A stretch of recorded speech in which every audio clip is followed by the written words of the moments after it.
Allah Maha Baik, takdirnya tidak pernah salah.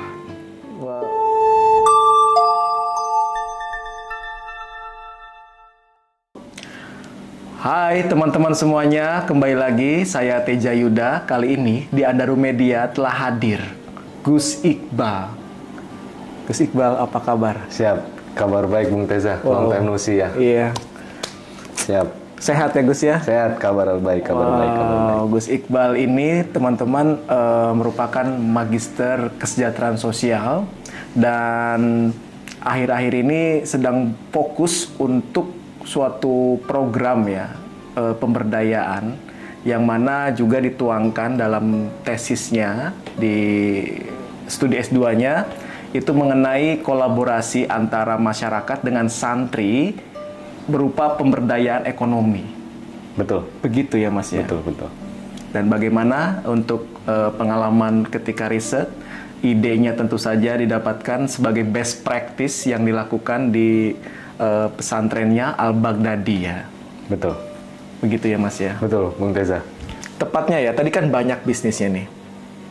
Lalu ketika pesantren menerima misalnya apakah harus dari anak-anak yang punya basic ya, pengetahuan agama dan sebagainya, atau memang diterima semuanya?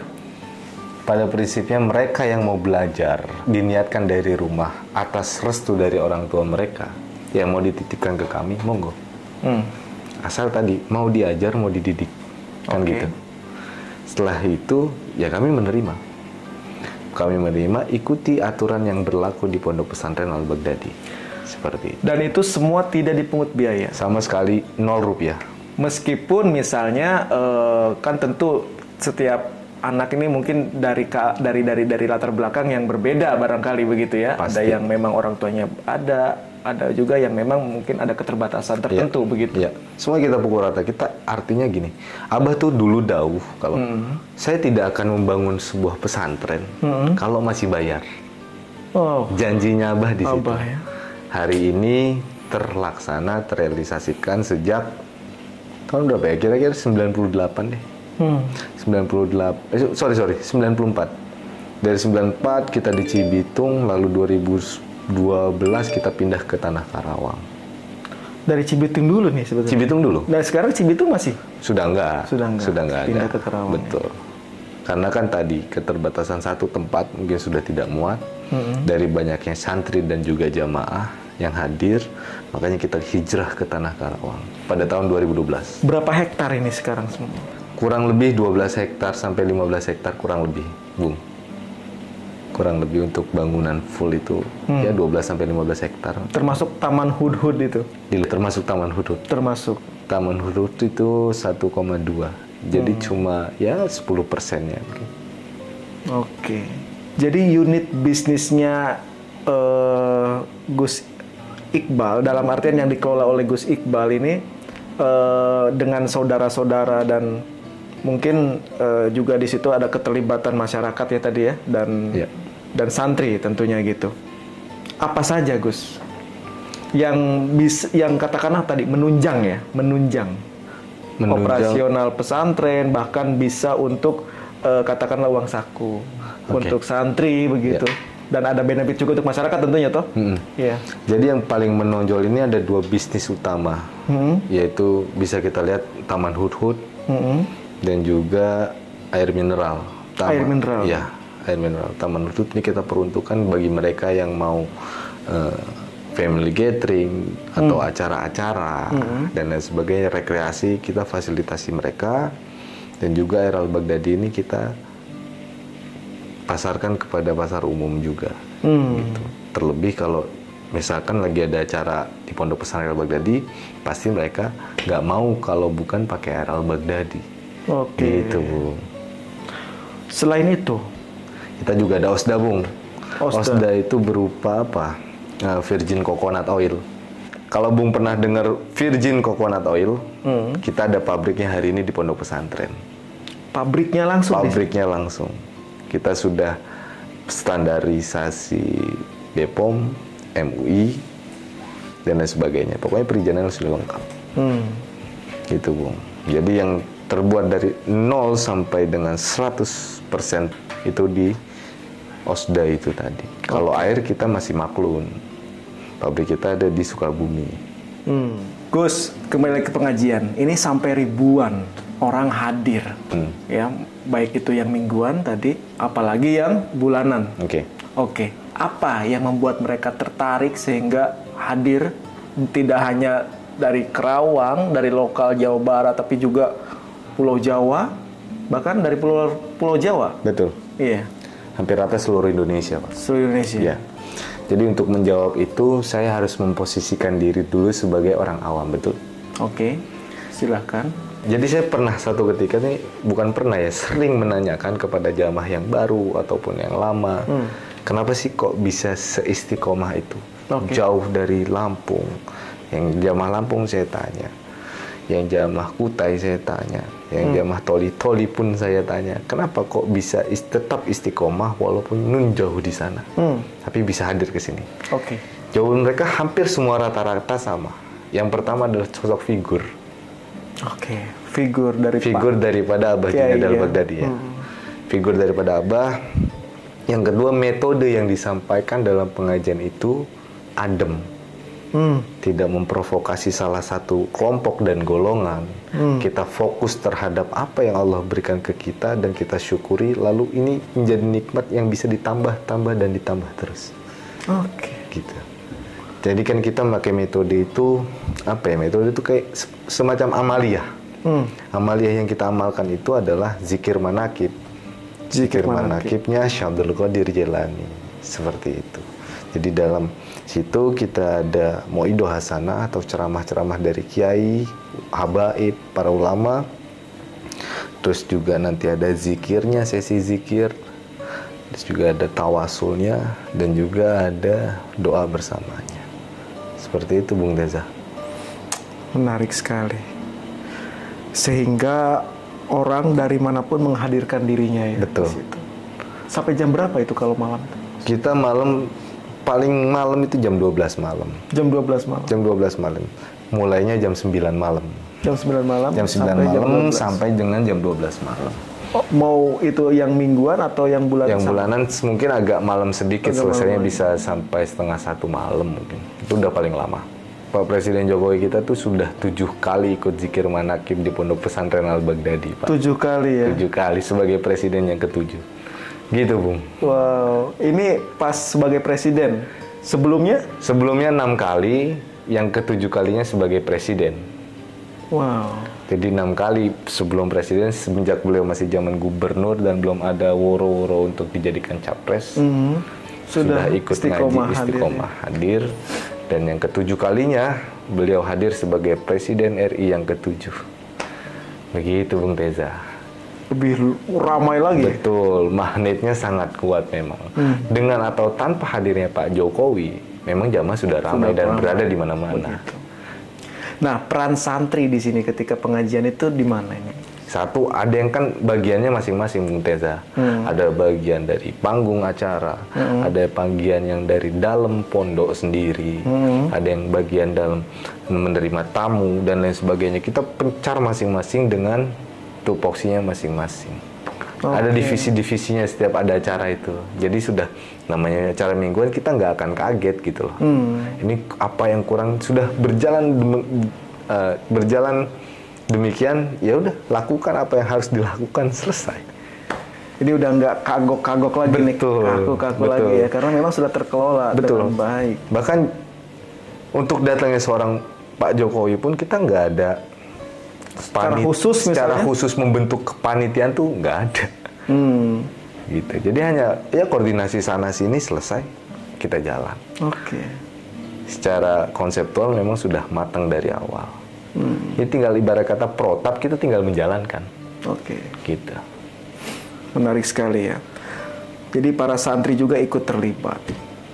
Dan para santri ini Gus, fokus mereka itu apa sih di pesantren ini gitu? Selain tentunya tadi belajar kegiatan ngaji, keagamaan, ya? Selain kegiatan keagamaan. Fokus santri di sini selain daripada kegiatan keagamaan, itu kita juga menekankan bahwasannya santri kamu itu di sini harus ada skill. Dibilang nggak ada skill, harus ada. Karena apa? Kalian punya potensi. Oke. Contoh nih, saya santri senior. Sementara saya di sini bisanya katakan pengelolaan mesin. Saya ahli dalam bidang mesin. Sementara ada santri baru yang masuk. Terus dia tertarik dengan mesin, mekanisasi. Saya mau nggak mau mengajarkan dong. Oke. Itulah yang disebut sebagai apa ya? Estafet mungkin. Sehingga dia yang tahu mekanisasi begitu keluar dari pondok, orientasinya nggak melulu jadi ustadz atau kiai. Itu yang perlu kita sadari sebagai seorang santri. Ketika kita pesantren, orientasinya bukan lagi keluar pesantren jadi ustadz atau kiai. Tetap jadilah dirinya sendiri. Oke. Begitu. Lebih luas daripada Sekedar itu dalam artian lebih dari itu. Ya, identitasnya tentu tidak hilang begitu. Betul, ya, sebagai identitasnya seorang santri. Santri itu sampai dia mati akan menjandang status sebagai seorang santri yang memiliki mursyid, memiliki guru. Menarik sekali. Lalu banyaknya ini tersebar ya di mana ini Gus? Di lulusan-lulusan dari pesantren. Ya, di Pondok Pesantren Al-Baghdadi ini kan ya Jabodetabek sudah oke lah. Ada semua terisi. Terus juga kita ada beberapa santri dari Pontianak, Kalimantan. Terus juga kemarin terakhir dari Aceh. Banyak sih Bung Teza. Nanti saya nggak bawa datanya sih. Mereka nih sekarang bergerak di bidang apa mungkin? Untuk masih ada. Untuk demikian sih biasanya kita perbantukan di manajemen bisnis kita, Bung Teza. Dengan begitu mereka juga sambil belajar, mengetahui apa ya pokok-pokok dalam bisnis itu seperti apa sih menjalankannya. Seperti itu sih, Bung. Yang saya bilang tadi, human skill itu sangat perlu, sangat diperlukan. Kita memberi kebebasan santri asal dengan sesuai porsinya masing-masing. Itu yang didorong ya. Betul. Human capital ini. Betul. Human capital yang kita angkat. Lalu Gus, keberadaan pesantren tentunya punya signifikansi bagi masyarakat sekitar. Apa dampak yang paling dirasakan misalnya? Oke. Bisa digambarkan barangkali. Ini relate aja ya. Dulu di dusun kami itu terkenal dengan lokalisasinya. Lokalisasi? Iya. Sebelum adanya Pondok Pesantren Al-Baghdadi. Mau kemana? Mau ke dusun itu. Deh, paling ya hayang iya. Katakan gitu. Oke. Terkait dengan ini lokalisasi. Ya, tidak semua, hanya segelintir tempat aja. Dan itu pun bukan diisi oleh orang-orang setempat gitu loh. Iya, prostitusi ya? Praktek prostitusi? Praktek prostitusi. Oke. Nah, sejak berdirinya Al-Baghdadi, datangnya hadirnya Al-Baghdadi di tengah-tengah dusun itu, sehingga citra dusun kami itu berubah 180 derajat. Jadi kalau misalkan ditanya, mau kemana, mau ke situ, oh anu pesantren Al-Baghdadi TA, anu gede, gitu, Bung Teza. Jadi secara dampak outcome ya, outcome dari masyarakat sekitar, paling tidak bisa merasakan itu. Yang harusnya tadinya berorientasi negatif jadi positif gitu, Bang. Wow, ada perubahan ya yang betul signifikan dan sangat disadari oleh masyarakat setempat. Gus Iqbal, jadi kebanyakan ini alumni ya sekarang tersebar di mana dan mungkin ada masih komunikasi dan sebagainya, mereka bergerak di bidang apa? Ya, yang seperti yang saya sampaikan tadi, Bung Teza, bahwasannya lulusan pesantren orientasinya nggak melulu ustadz dan kiai, kan gitu. Tadi mereka yang sudah human capitalnya terbangun dengan baik, terus disokong dengan ya mungkin relasi yang cukup kuat, izin Allah tentunya. Hari ini ada yang memiliki bengkel, gitu, memiliki pondok pesantren. Juga ada yang pemborong, alhamdulillahnya. Jadi kami pihak pesantren tuh bahwa senang, sangat suatu kepuasan ketika melihat saudara-saudara, adik atau kakak seperguruan nih berhasil. Setidak-tidaknya kan mereka juga memberikan motivasi kepada santri-santri yang masih mukim hari ini. Iya. Gitu.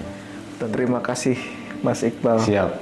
Sudah hadir di Andaru Media. Siap. Semoga Mas Iqbal terus sukses. Amin, amin. Apalagi sekarang sedang berupaya ya, berikhtiar secara politik ini. Siap.